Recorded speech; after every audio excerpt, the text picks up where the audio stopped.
Now, Habitat for Humanity of the Eastern Bighorns recently began their big move to a centralized location, consolidating all of their services at 44 Fort Road.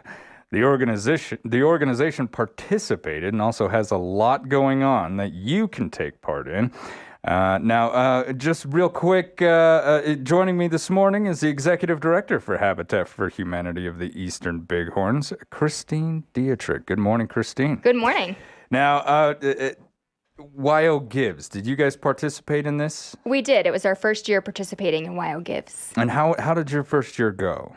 It went well. We had a goal of $25,000 to raise. We didn't hit that close with our matches. There were 2 matches this year, one for Habitat by the Standish Family Fund, and then another by the Hughes Charitable Foundation, which was providing a match up to $1 million statewide for those participating in YO Gives. So with those 2 matches combined, we were close.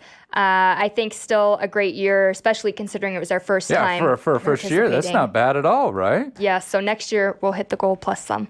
Now, how will the majority of those funds be used? So we are designating all of those funds to our current construction projects. We have 6 projects going on right now, so the most that we've had in one time ever. So we're very busy. And you told me at the top that before we got on the show, usually you're pretty active during rodeo week, but this year you took part in the run. How was it? It was great. It's always warm. Yeah, the race even before early the parade, in the morning. even early in the morning, and so many people are participating. It brings another layer of fun before the parade. So it was a good morning. Good. Get the kids out there, watch the parade. Everyone have a good time. Yes, my mom brought them out to cheer me on when I got close to the finish line, which was nice. I always like seeing that. So it was fun. Oh yeah, that's a great finish line, having the kids right across, right? Just like, yes, and a bottle of water. Yes, and then my youngest was saying, "Mom was in the parade." Hey, in a way, yeah. Yeah. So. That's good to be proud of, Mom. Mm-hmm. Now, you're currently in the middle of a big move, consolidating everything together in that one location. Yes. How is the move going? So we are on track. I like to think we're on track since I'm the one organizing it all. Yeah. So we all have a lot of work to do. You know, right now we're operating across 3 separate locations. And so it is a lot of work to try to get all 3 businesses essentially on the same page. And everyone has different timelines for moving into this location. There's a lot of improvements that we need to do to make the space operational for not just business, but also for construction and for the Habitat Restore. And the Restore will probably be the most amount of work that we put into it, just to try to minimize the impact to the public. Since we are a retail store, we are looking at having to be closed down for the month of September. And I want to just keep it to 1 month. So as much as I can minimize the impact to us and to the public, that's what I'm going for right now. Now, Christine, what's that going to look like when I walk in the front door? Is there going to be like a meet and greet area and then like side rooms for the store, stuff like that? So there will be 2 different entrances into the building on different fronts of the building. So the north front of the building will be Habitat Operations. And so if you are looking to get information on applying for a Habitat home, you'll come in the north entrance, and that will have an appropriate sign directing folks to where to go there. And then the Habitat Restore will actually be on the west side entrance, and that will be open to the public. So customers shopping will be coming into there primarily. And the great thing about being in one location too is that if we have a customer at Restore who's shopping and then they have a question about, well, now I want to know more about the homeownership program, or now I want to know more about this financial class coming up, they can just walk right next door and we can help them. Whereas now, the Habitat Restore is on Crook Street. If they need help in any other area or program of Habitat, they need to drive up the hill to where the office is located at. And that could deflect people from making that drive up. Well, maybe I don't have the time, or maybe another day. And here we'll be right there. So And on the flip side too, if we're meeting with a family about the homeownership program and then they want to go shop or they have a question about Junior needs a Restore, new bed. Yeah. then they can just go right there. So we'll all be in one location from now on. Now, what really prompted the move? Why now? Yeah. Honestly, this has been a discussion, and it started with the Habitat Restore relocation, honestly, about 5 years ago. So for the last 5 years, we've been on the search for a new location just for Habitat Restore. And then this property came to our attention, and we were looking at it, and we realized, this property has the capabilities of serving all program areas of Habitat, not just the Habitat Restore. And so then we were looking at it from a different angle, and our research was focused on how does it meet the needs of construction, does it meet the needs of habitat operations, and does it meet the needs of Habitat Restore?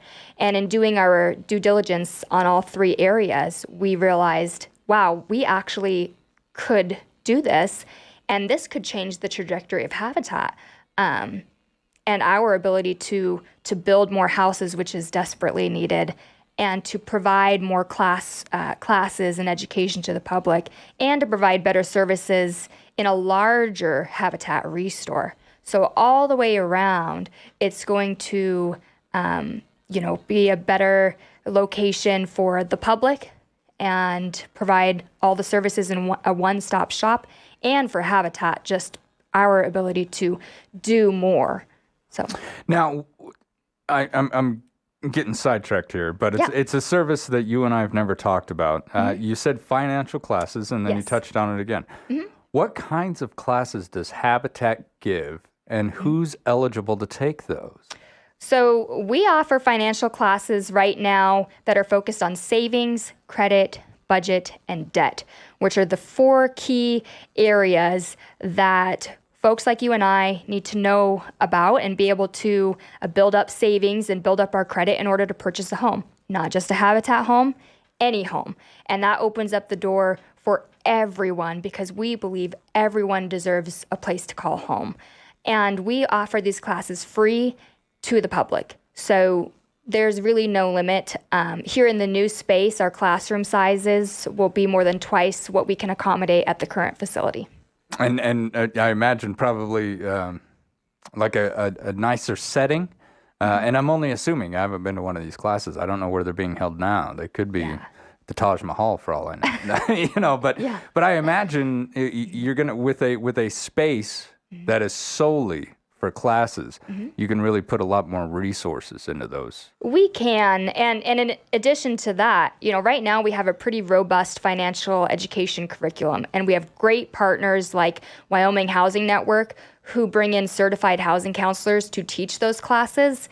But there's another side to that, which is homeowner maintenance classes, and a lot of habitats across the country provide those. How cool is that? And in this space, we can do that.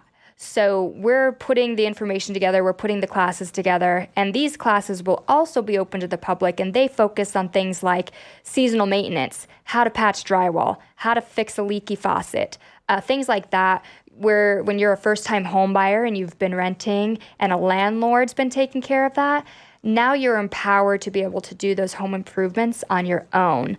And that's another important facet to being a homeowner. So. That really is pretty cool. I never would have thought of that. But what a fantastic class to offer somebody, first-time home buyers. Yes. Because I can remember when I bought my first home, we were in Cheyenne. YouTube saved my life because I had no idea how to do anything. I mean, I knew precursory stuff, mostly like trailer house type maintenance stuff. But I mean, that's really, like I said, pretty precursory before you get into the really tough stuff and have to start chasing down an electrical wire somewhere in the house. Not fun to do. So how often are these financial classes offered? So our Financial Foundations course, which is hosted by Wyoming Housing Network, takes place in spring and fall, so twice a year. And then we have additional financial classes that we offer once a year on credit and on budget. And that's a curriculum provided by Thrivent Financial. So now this is fantastic. I'm sorry, I'm getting off on my little tangent on these financial classes, but that's only because they're so needed. I mean, even people who, aren't needing other services of Habitat for Humanity, these classes, as far as I know, are not taught in school very often, but they're absolutely vital Yes. to get by in your day-to-day operations in America. Yes. Well, and just to kind of give you that extra layer of support that you need when you are even thinking about buying your own home. So, I think that's a unique and really cool thing about Habitat is that we're not just focused on getting folks into a Habitat home, although that is the main mission of Habitat. It's getting everyone into a home and providing them the support that they need to be able to do that. And so they could go and get approved for conventional financing and purchase a home. And that's great because they're in a home. Yeah. How cool is that? All right. Now, this year, the women's build was extended for 5 days. How did all 5 days go? All of them are busy, packed full of participants? So it was great. It was a great build. I think it's a really popular build in the community. We get a lot of really great businesses sponsoring teams. First Northern Bank, Harfs and Associates, and I need to practice saying that business name because I can mess that up. First Federal Bank came out. Just some really great business teams. So we had a lot of fun. We did something new this year because it is a fundraiser for Habitat, and we did have a Donor Champion Builders Award for teams. And so whoever raised the most amount of money for Women Build got the Donor Award Champion for that year, this year. And that was Harfs and Associates. They raised almost $2,000 for Habitat. So that was awesome. We'll do that again next year and see who the new champion is for next year. Yeah, that's great. Now, any lessons learned from the experience, positive or negative? Oh my goodness. I think you learn something new every time that you have an event like this. Lessons learned, I think, well, one, the Donor Champion was popular. People really liked that. Yes, because it offers another layer of competition to it. Yeah. And that's great. It's great for them and it's great for Habitat. So again, something that will continue. And weather's always kind of funky. You never know what's going to happen. And so another lesson there is just making sure that we have something dried in at all times so that weather doesn't have to be so much of a factor. Yeah, a little tent off to the side. Everyone can go warm and drink some hot cocoa or something. Yeah. Now, the 5 days, that's going to be a permanent change? Yes. It spreads out the teams. It makes the work more meaningful. We're able to host more individuals and teams doing it that way. And I think it's just more fun to have it during a week. And folks, if you like competition, you like raising money for Habitat, when we return, we've got some stuff we want to let you know about that's coming up just around the corner. All right, this is Public Pulse on 930 KROE and 103.9 FM, Sheridan.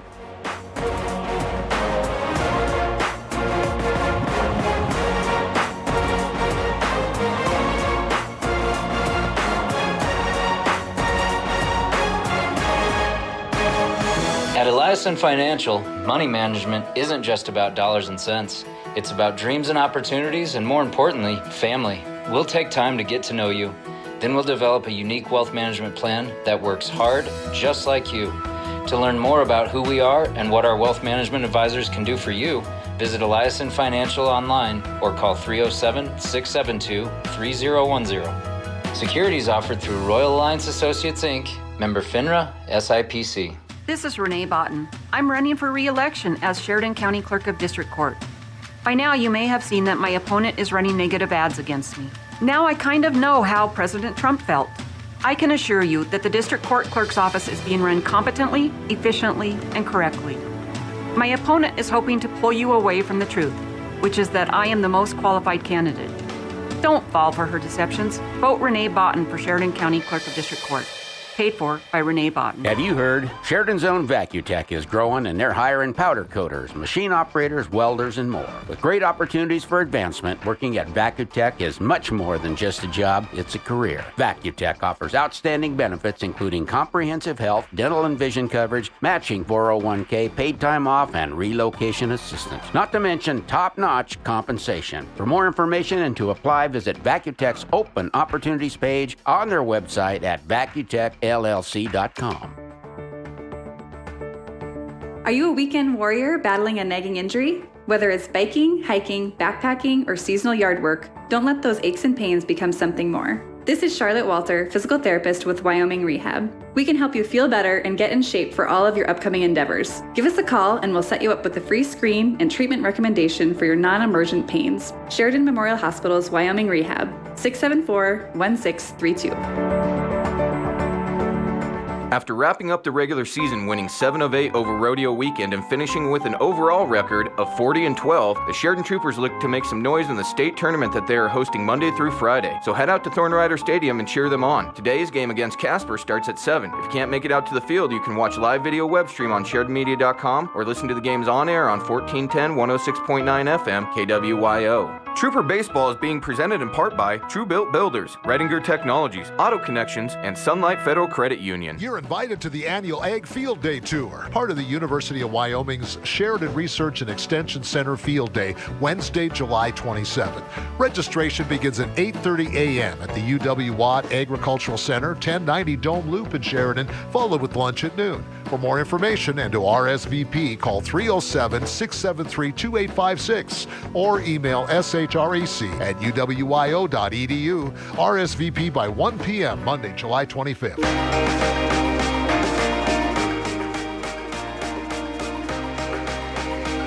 Good morning and welcome back to Public Pulse. I'm Floyd Whiting. We're brought to you by our buddies out there at Eliason Financial. And with me this morning is the Executive Director for Habitat for Humanity of the Eastern Bighorns, Christine Dietrich. Now, infamous for the rough and rugged trail, the Wolf Creek Wrangle is a run for those seeking a challenge, while also contributing to a fantastic cause, Habitat for Humanity of the Eastern Bighorns. Christine, when will the run be this year? The run is September 17th this year. We always host it the third Saturday of September at Eaton's Ranch. Now, this a lot of people look forward to this thing, and you and I were talking offline here. Some people love it. Yeah. Some people hate it. Yes. And everyone's got their reason for this. But one big thing that people either love or hate it for is the rugged terrain. You never know what's around that corner. I can remember last year you told me if a landslide happened last night, you're running over a landslide. Yes, sir. Yes. Yeah, so Eaton's Ranch is absolutely beautiful if you've ever been out there. And if you haven't, I encourage you to go check it out. It is the oldest operating dude ranch in the United States, so full of history, which also means that since it's, a privately ran organization to people who are coming to stay, those trails usually only see, the traffic of cows and horses and the folks who are staying at the ranch. It's not usually open for the public. And those paths crisscross each other in multiple spots. There's hundreds of acres of land out there to traverse, and it's not maintained. It's wild, it's rugged, and that's what I think as a runner is so great about it, because it really adds that other layer of experience to it, of intensity, of mindfulness, because you can't just zone out. Yeah. And if you're a runner, you know what I'm talking about. You can get in the zone and you're just flying, right? And on these trails, if you zone out, your face is going to be in the dirt. I know from experience. I've hit the ground real hard on that run before, getting in the zone, and then I don't know what it was, a rock or a tree. Something caught you though. Something, and that's what's so great about it though, and makes the finish so much better, because you get to the line and it was hard and it was rough and you're sore and you're beat up, but gosh darn it, you did it. So. You overcame something. Yep. Mm-hmm. Now the distances on this thing. Yes. 5 miles. Yes. 7 miles, half marathon, or a 30K. Wow. Yes. So how long has the 30K been around? Is this new? This is brand new this year. Mm-hmm. Man, oh man, tell me about this thing. So actually last year when we were marking the trails with Jeff for the race last year, I was looking around and I said, "Hey Jeff, do you think someday we could add a longer distance, 18 miles or, 30, something like that, because ultra running really is getting to be more popular. And Jeff said, yeah, absolutely, we could do that. And so a few months went by and I reached back out and said, hey, Jeff, what do you think about doing that for this next year? And he was all for it. So we added this distance. So it will be the first time that we've had an 18-mile distance on the course.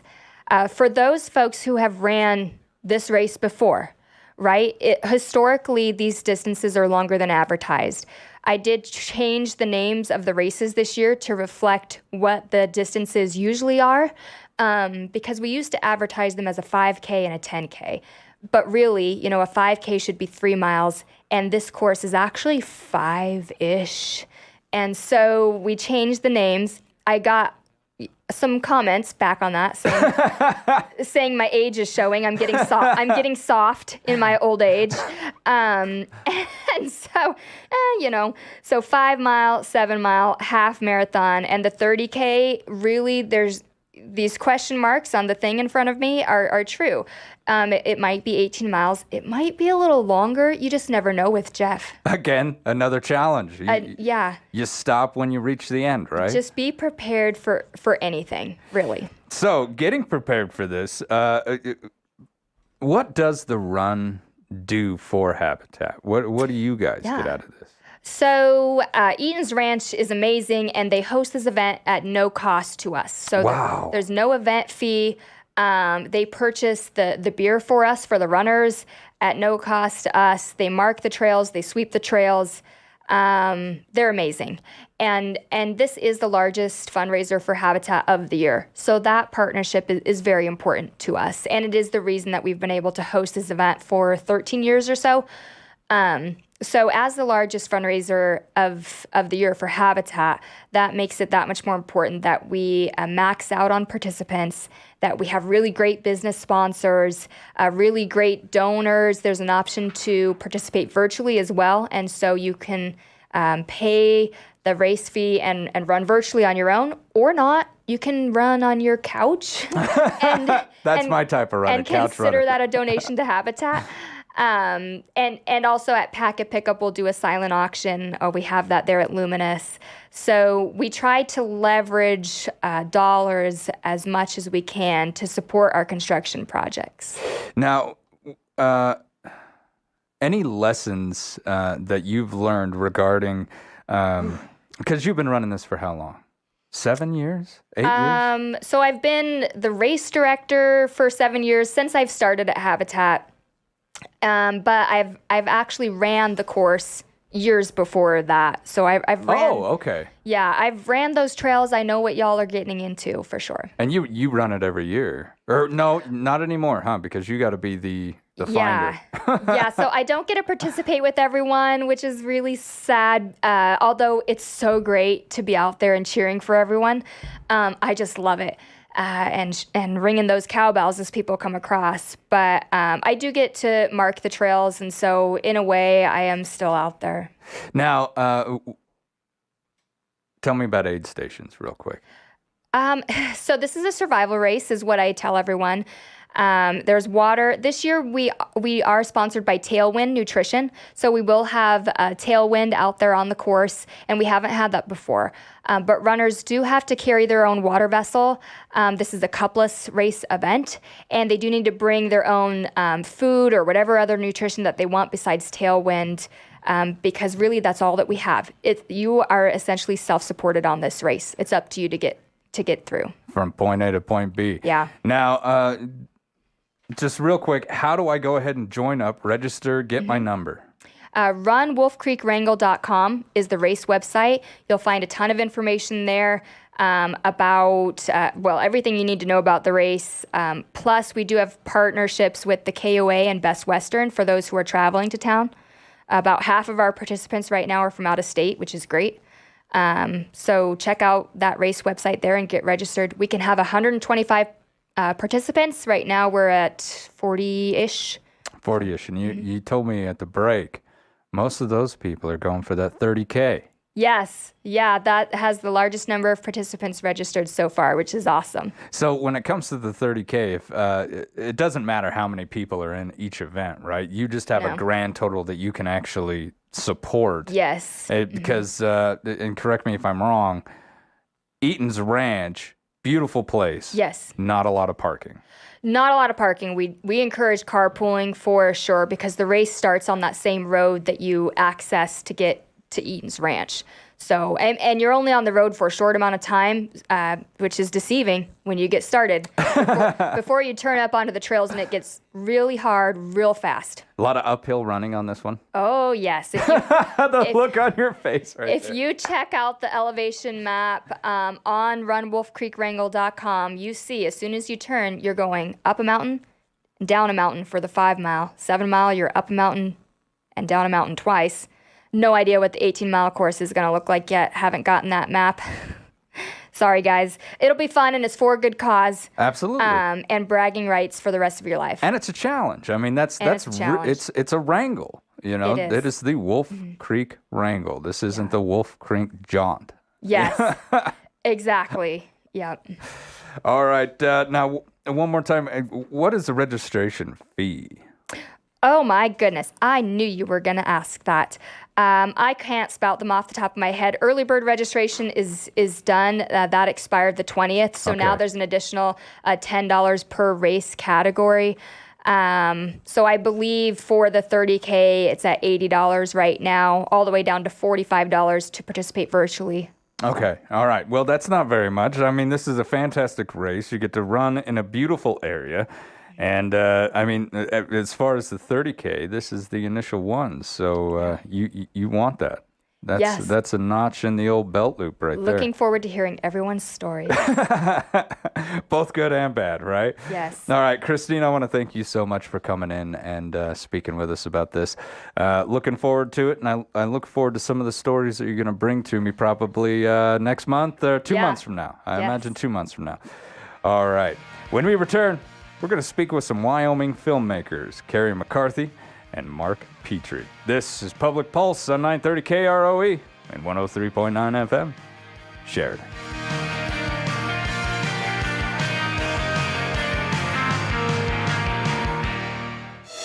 At Eliason Financial, money management isn't just about dollars and cents. It's about dreams and opportunities, and more importantly, family. We'll take time to get to know you. Then we'll develop a unique wealth management plan that works hard, just like you. To learn more about who we are and what our wealth management advisors can do for you, visit Eliason Financial online or call 307-672-3010. Securities offered through Royal Alliance Associates, Inc., member FINRA, SIPC. The owners and staff at Kane's Funeral Home would like to thank the families of Sheridan and Johnson counties for choosing Kane's and allowing them to serve you during these hard times. Kane Funeral Home makes it their mission to take the stress and uncertainty out of ceremonial services. They own and operate the only crematory in Sheridan County, so your loved one is always in their care. Kane's Funeral Home.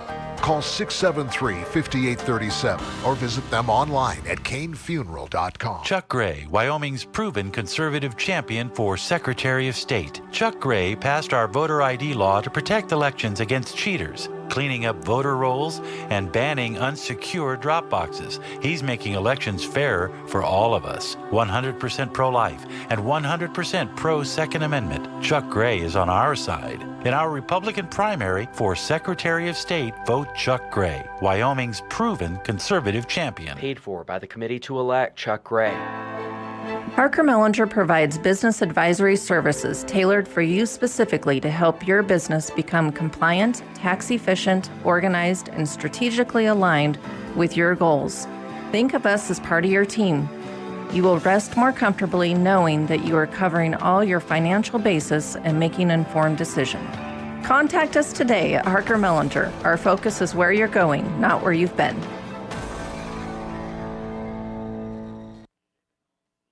Hi, I'm Dr. Tom Bennett, board-certified forensic pathologist from Sheridan. I'm a candidate for coroner of Sheridan County.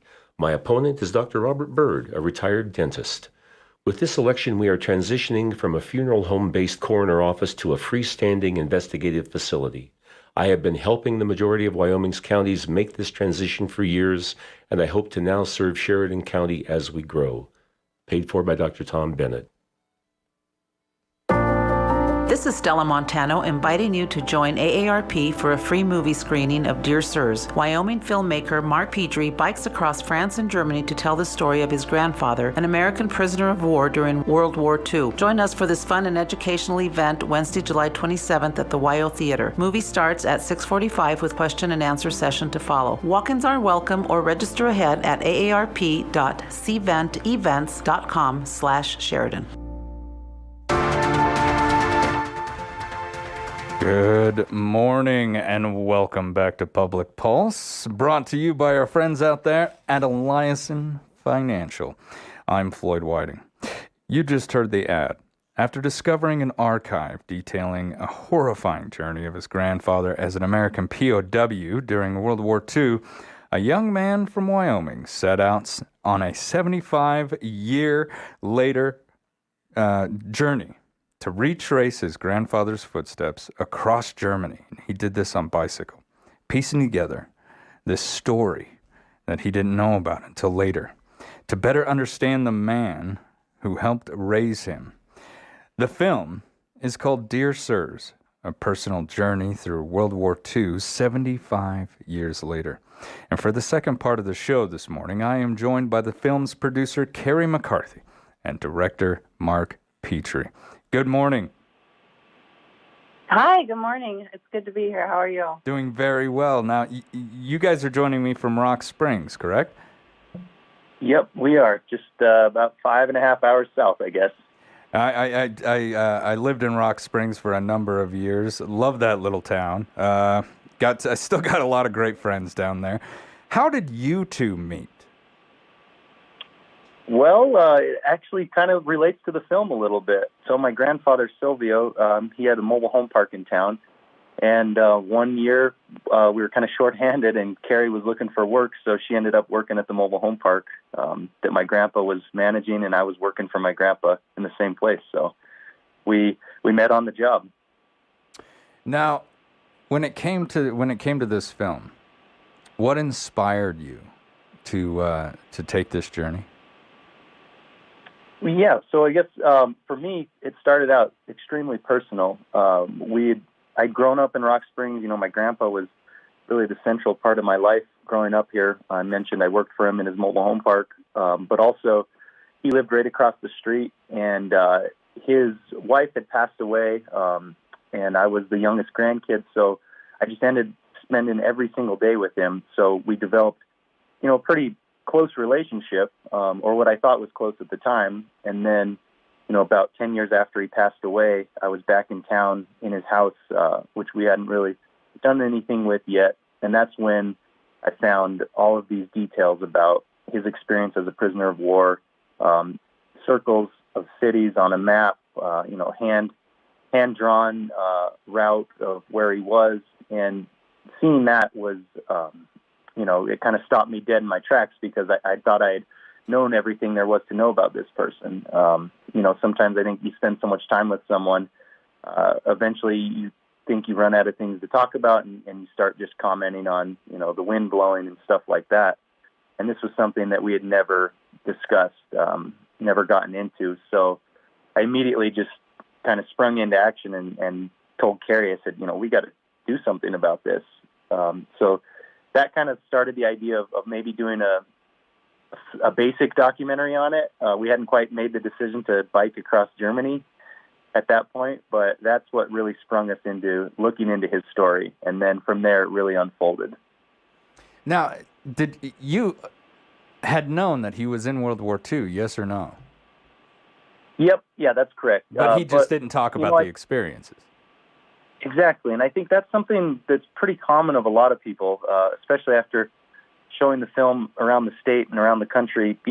People come up to us and they say, man, I have the same thing. My grandpa or my uncle, he was in the war and he had kind of some medals, maybe a box of things he brought home, but he just never told us about that. And we didn't really feel that it was our place to pry into that. And that's exactly how it was with my family. We knew he was a POW, and he even had, like I mentioned, a couple medals. But we would ask him a little bit about it, and you could tell that it was a time in his life that he struggled I think maybe making sense of himself. And especially at the time when I was younger, I think that we just weren't alive at the same time when we could have shared the story with each other. So, and I think that's, like I said, that's a common theme between a lot of people. We know that they've been through this experience, but we're not sure how to talk to them about it. Mark, tell me a little bit about your grandfather. How did he come up? Where was he born? Yeah, so his name Silvio Pedri. His parents were both immigrants from northern Italy, and they immigrated to southwest Wyoming, Rock Springs, or more specifically Reliance, which is a tiny little coal mining town a couple miles outside of Rock Springs. And like a lot of other Italians at the time, they left kind of a hard life in a beautiful place for the American dream, and maybe not so much a beautiful place. You mentioned you've been to Rock Springs, and it is a place in your heart, but I think you definitely have to spend some time here to get used to it. You got to love high mountain desert, don't you? Yeah, that is for sure, and it's unique. It's like nowhere else on earth. I think the winters are brutal. The summers can be beautiful, but sometimes winter arrives in the middle of summer. But anyway, yeah, we all from Wyoming know that. I think that's a common theme. So his parents were Italian immigrants. They really came here with nothing and tried to make a life for themselves. So somewhere in that, they ended up moving up to northern Minnesota, and that's where he actually went to high school. And after high school, the first chance he got, he jumped on a freight train back to Rock Springs because he had some cousins here, and they said the work is good, and you're gonna have a good life down here. So he hopped on that train and got a job at the coal mine and went underground for a couple of years, and then that's when he got drafted into the U.S. Army when World War II broke out. So that was kind of his upbringing. And then after the war, he really just dedicated his life to his family. That was the most important thing for him. He continued to work at the mine until he retired, and then had this mobile home park that he then worked in with his kids and grandkids. So pretty much work and family. And then, leisure time, he loved the accordion. So work, family, and accordion, that was kind of the trifecta or trilogy of his life. So he was a great person. He was quiet, though. He never took the spotlight or anything like that. So getting to know a different side of him through this film was a pretty incredible experience for both myself and then all of our family as well, because no one really knew this side of him. And I always find it so amazing, living a normal life, and then you're asked by your country to go do these things that, are terrifying. They're character building. They change your life. Yep. They change your perception of life. They change what your life is. And then you come home and you try to get back to that sense of normalcy, that sense of everyday. And the weight that so many veterans carry on their shoulders without ever talking about it. It's just an amazing process to see and witness. Tell us a little bit about yourself, Mark. I'm going to ask some details on where your grandfather was first stationed and kind of his process. But tell me about Mark. You make films. What inspired you to do that? Well, growing up in Rock Springs, it's like we said, it's a beautiful place. There's a lot of space. But, there's not a lot of other things that maybe kids in the city would have. So you're kind of faced with going out into the desert, riding bikes. And eventually, I got a camera and started recording some of these bike adventures that my friends and I were doing. And at the time, we thought it was pretty cool to take a mountain bike up and ride it down off some cliffs, and the bike would get destroyed because, they weren't really designed for that. So I just started making, bike documentaries, I guess. And every year we would have like a little miniature premiere or something at my house, and it was just that feeling of being able to take an experience, bizarre, interesting story happening out in the middle of nowhere, and then bring it into town and show everybody like, yeah, this is what we've been up to. But that eventually evolved into just really becoming fascinated with the power of storytelling. And I went to school and, studied mythology, filmmaking, literature, all of these things, and fell in love with the idea of how a story can transport us, how it can create empathy, how it can bridge gaps. That led to moving to Los Angeles, working at Sundance Institute for about 5 years, helping other people develop their stories and get them off the ground and find funding. And then, as I was doing that, I just couldn't stop my own desire to tell stories and get back out there. So I eventually left the office job and got back into documentary filmmaking full time. And that's when Carrie and I really partnered up as a professional couple, and not just in life as life partners, but professional partners as well. And we formed the production company Burning Torch Productions, based in Wyoming, with the goal of focusing on Wyoming stories. We tell stories pretty much across the globe, but I think because of our roots in Wyoming, we're attracted to the stories that I think would otherwise fall through the cracks. And this is a perfect example of a story that would have otherwise fallen through the cracks. Absolutely. So we've been doing that for about 5 years together, and probably I had 5 years before her and I started, so 10 years now. Now, you studied mythology. Did you see any correlation between your grandfather's journey in Odysseus and going on his own odyssey, finding a mythological almost hero right here, it would just be amazing to come across that box.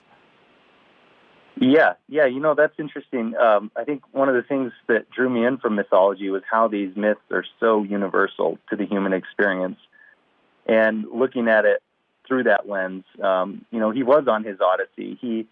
He was in pursuit of the American dream, the son of immigrants. He wanted to have the white picket fence and the kids, that he paid to go have accordion lessons and get to go to college and all that stuff. And then this letter shows up one day, and he is called to sail halfway around the world to fight in this conflict. And making it home was not a sure thing. And in fact, right before he left, he made a promise to his fiance, and he said, if I do make it home, the first thing we're going to do is get married. And that was kind of his departure. And from that point on, he was on an odyssey. And then after being captured and moved from camp to camp, and each camp really held its own,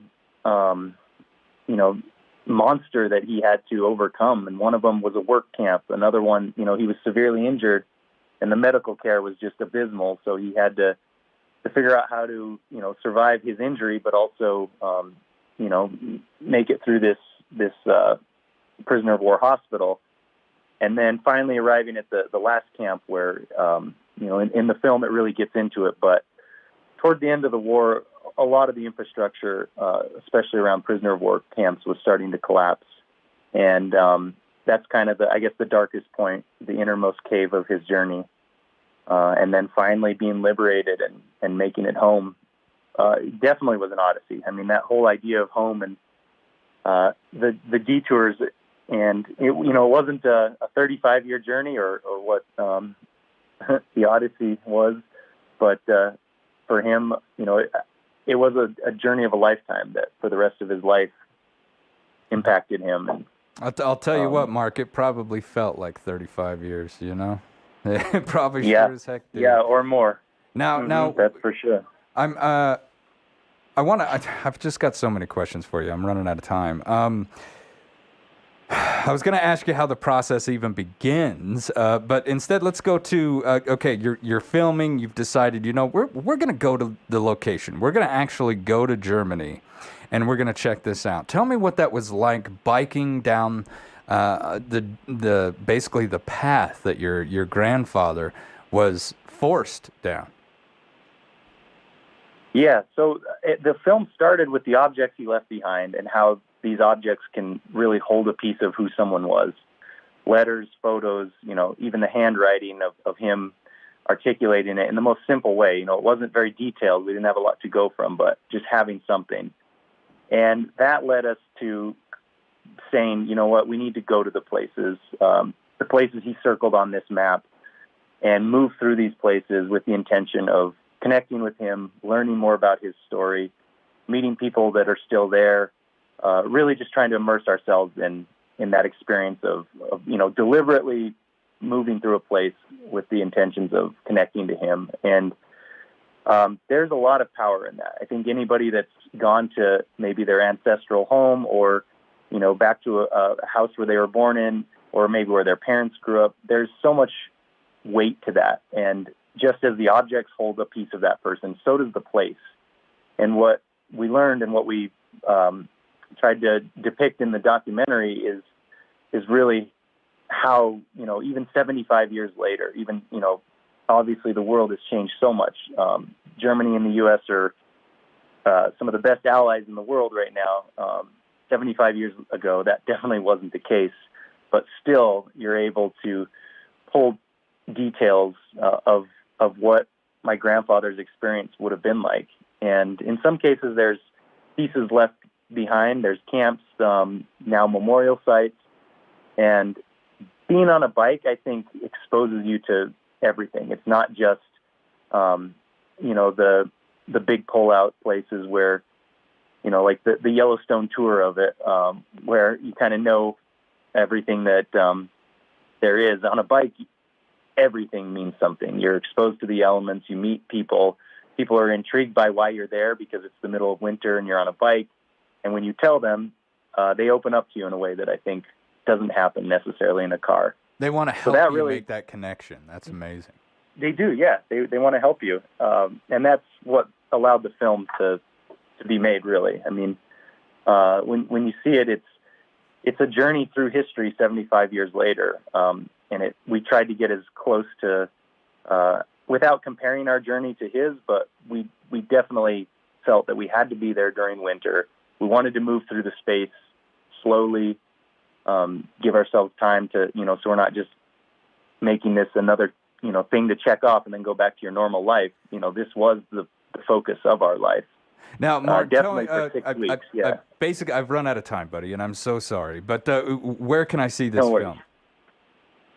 So, yeah, Carrie's got the details right here. We're going to be in Sheridan on Wednesday. It's going to be on Wednesday, July 27th, which is this Wednesday, at the YO Theater downtown in Sheridan. And it starts at 6:45, but we'll have the doors open at 6:15.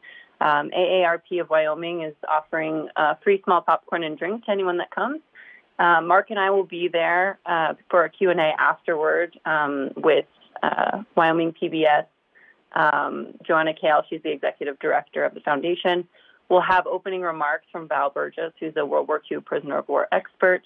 And then we'll stick around for however long people want to ask questions. And Fantastic. We're very, very grateful to Wyoming Humanities, Wyoming PBS, and AARP Wyoming for sponsoring this event. I gotta go, Carrie. I greatly appreciate you guys. Thank you for calling in this morning. Head out there Wednesday, July 27th, 6:45, folks. This has been Public Pulse on 930 KROE. Financial money management isn't just about